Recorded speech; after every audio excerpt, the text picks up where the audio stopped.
Titan's Ed here, back to do another review. Gonna try to keep these a little under more, but today we're going to be reviewing a figure I stumbled upon when looking for some other stuff to review tonight. Yay! This is General Grievous's Soulless One.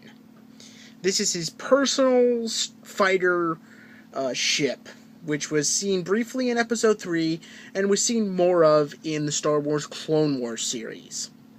And I'll have to be honest, this is my favorite vehicle out of Star Wars. I love this design. It is so cool in my opinion. I just love the overall design. This isn't the best figure. I don't know if I just once again got the bad luck of the mold and we keep getting parts that keep popping off. But still, I love this alternate mode.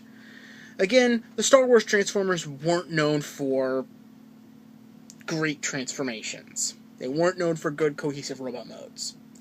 You got these, you got them for the vehicle modes, because they're very small, kind of pseudo-deluxe Voyager class alternate modes.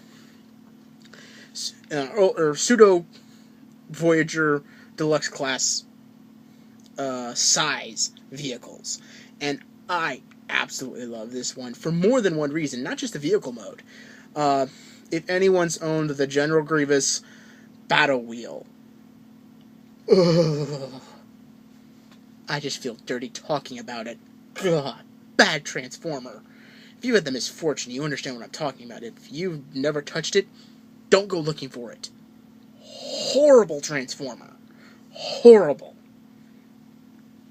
This is miles, and I don't mean just a couple of miles. This is 100 miles better than that figure. This figure is awesome compared to it. Compared to other Transformers in their line, I'd say he's about up there with the same level as the Magna Guard Transformer I did a review of a couple of years ago, I guess now? Maybe last year? I don't know. But yeah, this is awesome. Now this was released at, when they were kind of rebranding the Star Wars crossover lines, because it still has an opening cockpit. Some of the later ones, which were in the Clone Wars saga, didn't have opening cockpits anymore, because some of the first beginning ones had mini, little, tiny, itty-bitty, I think I showed one off with my Darth Vader Death Star review. They came with those itty, teeny little ones you could fit inside. This one has that kind of cockpit. Never came with a Grievous, and I have no idea where the Grievous for the Battle Wheel went to. It disappeared years ago. And just one little quick note about the figure, about the vehicle mode. The cockpit does not open like it should. The cockpit should slide open. This just kind of folds open. What you gonna do? The one thing I do like about this above a lot of other molds, it has storage for the blasted lightsaber, and it's not attached to some stupid gun. Okay, that's just awesome. I don't understand why other molds couldn't have this feature. Just store it somewhere.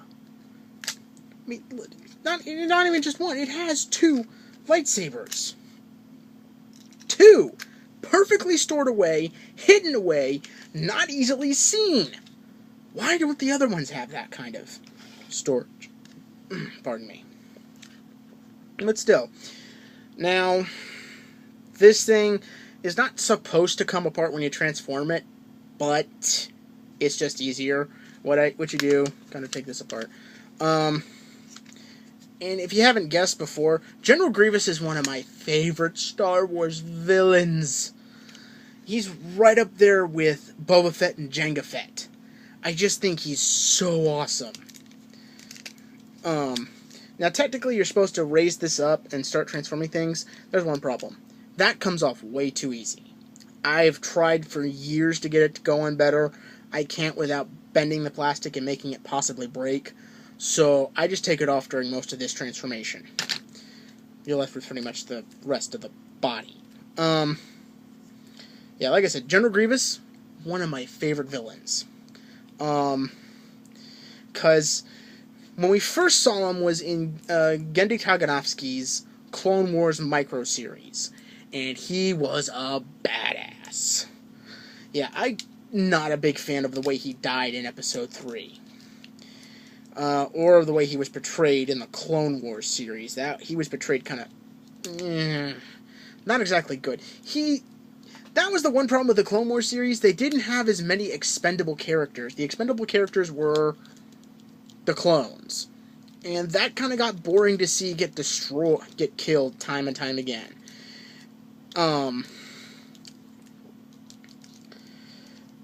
Yeah, in the original Clone Wars series by Genndy Tartakovsky, he did a really good job in making General Grievous just seem badass.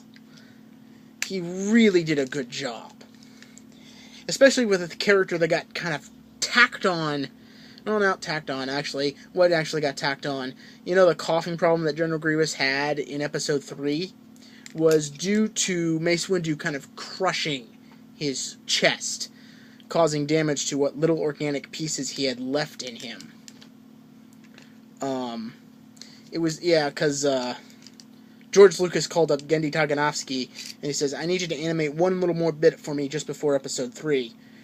And they, like, rushed to get this little part of the episode out. But, yeah. I can see this running on to 6 minutes. I'm going to try to wrap this up.